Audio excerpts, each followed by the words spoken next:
नमस्कार दोस्तों, मेरा नाम है मोहम्मद आसिम और आप देख रहे हैं क्राइम तक। श्रद्धा वालकर केस। श्रद्धा वालकर केस में अभी एक दिन पहले ही श्रद्धा के पिता ने प्रेस कॉन्फ्रेंस करी। उन्होंने बताया कि कैसे श्रद्धा के साथ उनकी आखिरी बार बात हुई थी, क्या बात हुई थी। उन्होंने तफसील से सारी चीज़ें बताई और इस बारे में हम आपको क्राइम तक पे लगातार वीडियोस भी दिखा रहे हैं, सारी आपको अपडेट्स दे रहे हैं। इसी में आज हमारे एक बहुत सीनियर संवाददाता हैं संजय शर्मा, उन्होंने निर्भया के केस लड़ने वाली सीमा कुशवाहा, जो कि अभी श्रद्धा के पिता की लॉयर हैं, जो श्रद्धा का केस लड़ेंगी, उनसे आज बातचीत करी और उन्होंने बातचीत में काफ़ी सारी ऐसी चीज़ें बातें बताई कि जो इस केस में आफताब को सज़ा दिलाने में बहुत ही ज़्यादा अहम साबित होंगी। प्रवेश, उनमें से एक चीज़ उन्होंने अपनी बातचीत में उन्होंने एक चीज़ बताई कि जो श्रद्धा का लेटर है, जो श्रद्धा ने आफताब के खिलाफ पुलिस कंप्लेन करी थी, वो लेटर जो उसने श्रद्धा ने लिख के पुलिस स्टेशन में कंप्लेन दी थी, उसमें सीमा कुशवाहा बोल रहे हैं कि हम कोशिश करेंगे कि वो श्रद्धा का डाइन डिक्लेरेशन हो। तो क्या इस केस में श्रद्धा को उसकी वजह से इंसाफ जल्दी मिल पाएगा? और देखो, ये अभी तो कहना बहुत मुश्किल है, लेकिन एक चीज़ देखनी पड़ेगी। जो सुप्रीम कोर्ट का बहुत पहले के ऑर्डर से बहुत सारे इंपॉर्टेंट केस में, जो सबॉर्डिनेट कोर्ट्स में है, सुप्रीम कोर्ट तो बाद में आता है, पहले जो सबॉर्डिनेट कोर्ट्स में जितने भी ऑर्डर है, देखिए सर्कमस्टांशियल एविडेंस को बहुत बार अहम रूप माना गया है। जैसे कि मैं अपने दोस्त को बता के जा रहा हूँ कि यार मुझे डर लग रहा है मेरा मर्डर हो जाएगा और ये आदमी मेरा मर्डर कर सकता है, उस आदमी के खिलाफ ज़्यादा कुछ एविडेंस नहीं है, कोई ऐसा डीएनए मैच नहीं हुआ या कोई हथियार नहीं मिला, उस बरामद नहीं हुआ, कोई ऐसी चीज़ नहीं मिली, लेकिन वो जो लास्ट मैसेज था वो बहुत इंपॉर्टेंट रोल प्ले करता है किसी भी आदमी को कन्विक्ट कराने के लिए कोर्ट में। और देखा जाए तो उससे अगर ये डिक्लेयर करे, क्योंकि जो बातें उसने अपने लेटर में लिखी है, मैं एक बार बताना चाहूँगा, श्रद्धा ने अपने जो मुंबई के पुलिस स्टेशन में जो उसने कंप्लेंट की थी, उसमें क्या लिखा था। श्रद्धा ने लिखा था कि ये मुझे मारता है, मुझे प्रताड़ित करता है, मुझे धमकी देता है, मुझे ब्लैकमेल करता है। और उसने एक बहुत इंपॉर्टेंट लाइन लिखी थी कि ये मुझे धमकी देता है, कहता है कि मैं तेरे बोटी बोटी करके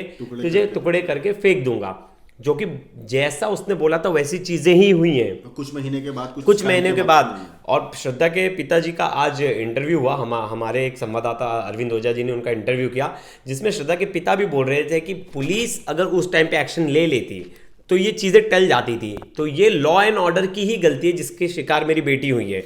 तो कोर्ट को कहीं ना कहीं ये मान के चलना पड़ेगा ही, मतलब आगे जाके ये तो देखना ही, सर्कमस्टांशियल एविडेंस में ये बहुत इंपॉर्टेंट रोल प्ले करेगा। जैसा कि आपने बताया कि जो उनके वकील हैं, और उन्होंने ये बात भी साफ की कि देखिए अभी 2-3 रिपोर्ट्स तो आने बाकी है, डीएनए रिपोर्ट्स का भी अभी तक आया नहीं है, अगर वो आ जाएगा तो केस और क्लियर हो जाएगा। अगर वो नहीं भी आ रहा है तो इस पे भी केस बहुत टिक सकता है और बहुत लंबा चल सकता है। मैं आपसे जानना चाहूँगा कि बहुत बार ऐसा आपने तो बहुत अच्छे से कवर किया था निर्भया का केस, जो कन्विक्ट हुए थे 7 साल बाद, तो ये 7 साल का समय लगा। लोग अब इसको कंपेयर कर रहे हैं कि इसमें भी इतना टाइम ना चले जाए, एविडेंस होने के बाद भी। देखिए, निर्भया केस में उनको फांसी होने में तकरीबन 7 साल का वक्त लगा, ये बात सच है। क्योंकि एक काफ़ी बहुत फेमस केस है, उसे कहते हैं शत्रुघ्न चौहान केस, जिसमें एक है कि कोई भी कन्विक्ट अगर होता है तो उसके अंदर उसको लास्ट डेथ तक उस केस को सुना जाएगा, क्योंकि एक डेथ पेनल्टी ऐसी है जो रिवर्सिबल नहीं है। मतलब अगर किसी को डेथ पेनल्टी मिली है और उसको फांसी हो जाती है तो उसको आप रिवर्स नहीं कर सकते। तो इस केस में क्या, ऐसे केसेस में क्या होता है, कोई कोर्ट का भी आदेश है और कोर्ट भी यही चाहता है कि जब तक एक इंसान जो कन्विक्ट है उसकी लास्ट ब्रेथ तक वो जो केस है वो सुना जाए, अगर पॉसिबल है तो। इसी केस में अब निर्भया वाले में क्या था कि जो चारों आरोपी थे उन्होंने दिल्ली जेल मैन्यूल का बहुत आराम से फ़ायदा उठाया। फांसी चारों को मिल चुकी थी, सज़ा उनको था कि इनको फांसी मिलनी है, लेकिन उन्होंने क्या किया कि एक एक करके अपनी पिटीशंस डालते थे। पहले एक डालता था तो फिर 3 की फांसी रुक जाती थी, क्योंकि चारों कन्विक्ट एक साथ हुए थे। चारों कन्विक्ट एक साथ हुए थे, जिसका मतलब कि चारों को फांसी भी साथ अगर कोई एक सिंगल पिटीशन फाइल कर रहा है तो उसके लिए वो उतना लंबा प्रोसेस चला गया। फिर उसके बाद दूसरे ने अप्लाई किया तो बाकी 3 की रुक गई। इस तरीके से उन्होंने अपनी जो डेथ पेनल्टी थी, जो फांसी की डेट थी, उसको आगे बढ़ाते गए। मतलब इन्होंने कानून का लूप होल ढूंढा। इन्होंने कानून के अंदर हर वो लूप होल का फायदा उठाया था उन चारों ने, जिससे उनकी फांसी की सजा टली जा सके।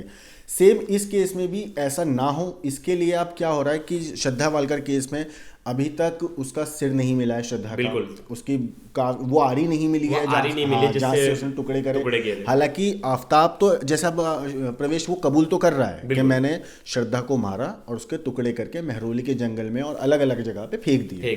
लेकिन अब एक चीज मुझे बताइए कि जैसे अगर मान लीजिए कि उसको लाश नहीं मिल पाती है, बिल्कुल, या उसका सर नहीं मिल पाता है, बिल्कुल, तो ऐसे केस में आफ्ताब ने कबूल तो कर लिया है पुलिस के सामने कि हाँ मैंने उसका कत्ल किया है, उसके टुकड़े किए हैं, तो क्या इस बेसिस पे भी उसको सजा हो सकती है? देखिए अब ये बात इंपॉर्टेंट है, उसने कबूल किया है। अगर देखिए ये कबूलनामा जो सिर्फ पुलिस के पन्नों पे है, तो ये कहीं ना कहीं कोर्ट में जाके एज एन एविडेंस काम नहीं आता, मतलब एडमिसिबल नहीं है। वो उससे दरकिनार कर सकता है कि ये मैंने बोला ही नहीं है।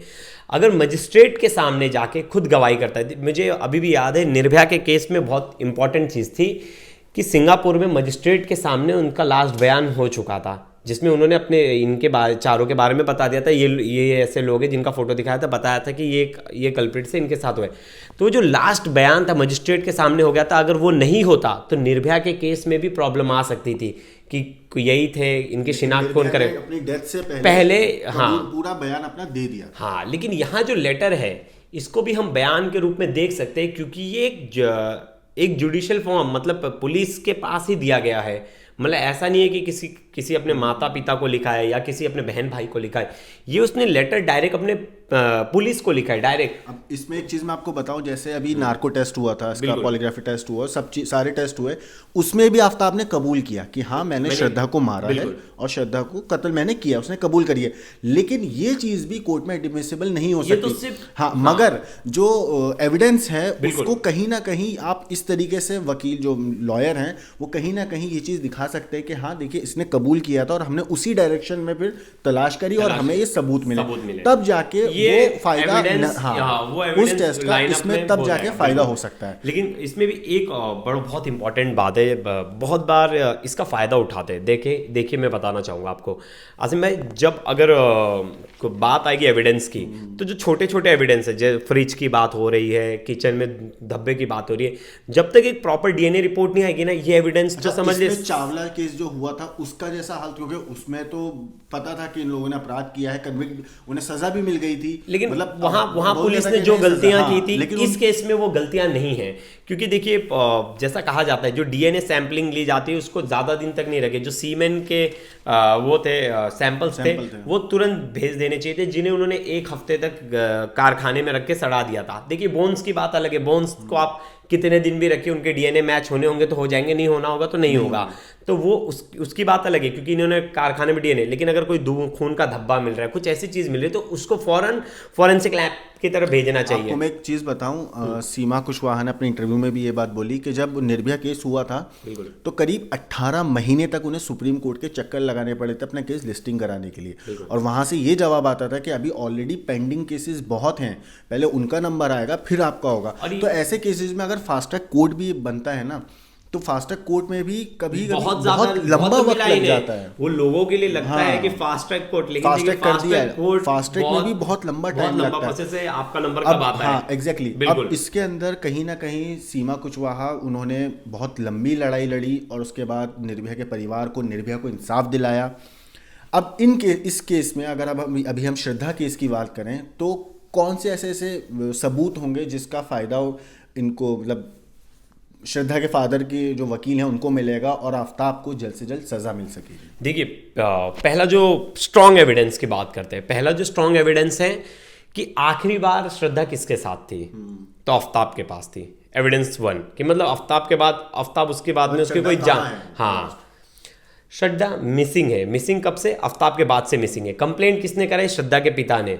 जो श्रद्धा की कंप्लेंट थी वो किसके खिलाफ थी? वो आफ्ताब के खिलाफ, ना कि कोई उसके पेरेंट्स या किसी के खिलाफ थी।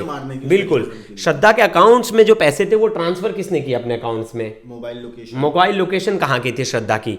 तो ये सब जो 5-6 एविडेंस है बहुत ही इंपॉर्टेंट एविडेंस है, जो ऐसा कह रहे हैं बहुत जो लोगों की मैंने बात सुनी कि सर्कमस्टांशियल एविडेंस पे नहीं हो सकता, लेकिन देखिए ये सब बहुत इंपॉर्टेंट एविडेंस है कि क्यों उसके जाने के बाद तुमने तो बोल दिया वो चली गई छोड़ के, तो तुमने 1 हफ्ते तक उसका मोबाइल तुम्हारे लोकेशन से कैसे एक्टिव रहा। और अभी जब डीएनए रिपोर्ट आ जाएगी तो उससे तो और क्लियर मतलब डीएनए रिपोर्ट आ गई तो पूरा दूध का दूध पानी का पानी हो जाएगा, फिर उससे सजा होनी तो निश्चित है, मतलब फिक्स है होनी है। श्रद्धा के फादर का ब्लड लिया है और उसके अलावा जो बोन्स रिकवर पुलिस ने करी हैं उन दोनों का अगर मिलान हो जाता है कि हाँ ये श्रद्धा की ही हड्डियां तो भी मैं बता रहा हूँ, तो फिर क्लियर है। हड्डी नहीं भी मिलती तो भी ये बहुत सारी इंपॉर्टेंट चीज है। Last location, last calls, last chat, उससे बाद में कितने लोगों से चैट किया, क्या चैट किया, वो चैट की लोकेशन, वो सब आफ्ताब का घर है। आफ्ताब कहीं और जाके नहीं, बैंक ट्रांसफर, अकाउंट से पैसे किसके अकाउंट में ट्रांसफर हुए, ये सब आफ्ताब के, मतलब गायब होने, मतलब जब से वो मिसिंग बताया जा रहा है, जब से वो नहीं दिख रही है। देखिए उन्होंने अपनी चीज़ें तो क्लियर कर दी बता के, मतलब नार्को टेस्ट में बहुत सारी चीज़ें सामने आ चुकी हैं, मतलब वो एविडेंस का काम कर रही है, कब गया, कब सीसीटीवी फुटेज आ गया है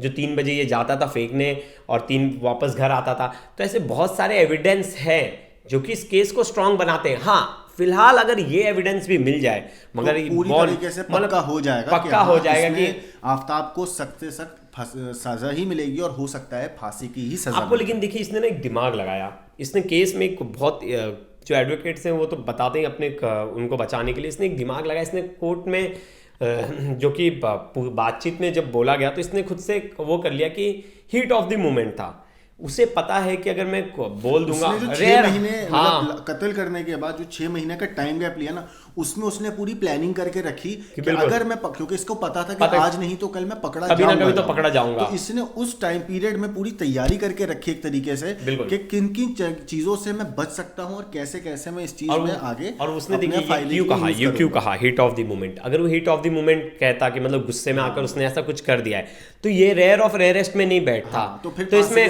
फांसी की सजा नहीं हो सकती थी, बहुत कत्ल की सजा होती जो 14 साल जो भी होती, लेकिन उम्र कैद हो जाती, लेकिन बहुत चांसेस होता है कि फांसी की सजा नहीं होती। तो फांसी की सजा से बचने के लिए आरोपी हमेशा यही कहता है कि गुस्से में हो गया या मैं जानबूझ के इंटेंशनली नहीं थी, लेकिन यहाँ कोर्ट में जो पुलिस है और जो एडवोकेट्स है वो भी ये भी देखा, ये भी प्रूफ करेंगे, जो मतलब इनके एडवोकेट्स ये भी प्रूफ करेंगे कि ये रेयर ऑफ रेयरेस्ट में क्यों है।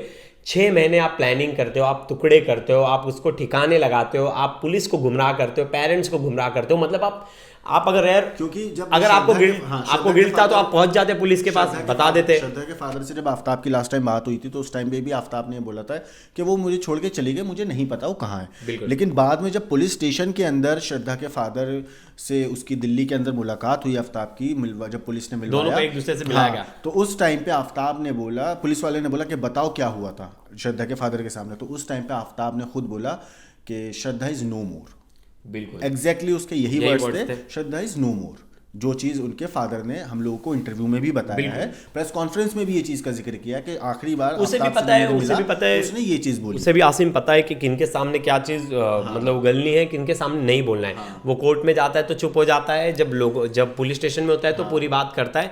तो ये कहीं ना कहीं उसके दिमाग में चीज़ें बैठी है। मेरे साथ क्या होगा, देखिए उसने पॉलीग्राफ टेस्ट को भी कहीं ना कहीं चीट करने की कोशिश की, ठीक से जवाब नहीं, खाना पीना नहीं, बीमार पड़ गया, खांसना छींकना, कि मतलब वो डिस्ट्रैक्ट कर सके, क्योंकि बॉडी मूवमेंट होगा तो डिस्ट्रैक्शन पड़ेगा। जॉनी डेप और उसका एम्बर वाला जो केस था वो भी लाइव स्ट्रीमिंग देखी उसने, प्रोसीडिंग को कैसे चीट किया जा सकता है ये तक उसने कोशिश कर रहा था। लेकिन देखिए कितना भी शातिर क्रिमिनल क्यों ना हो, कहीं ना कहीं अपने भी गुनाह के सबूत छोड़ देता है, और वो सबूत अब इसके अगेंस्ट में आगे जाकर काम आएंगे। फिलहाल श्रद्धा वालकर केस में अभी एक ये अपडेट थी, तो सोचा हम अपनी क्राइम तक फैमिली को इस बारे में अपडेट करा दें। फिलहाल इस केस में अगर कुछ भी आता है तो हम आपको इस केस रिलेटेड हर खबर और आगे जाके बताते रहेंगे। बहुत बहुत शुक्रिया।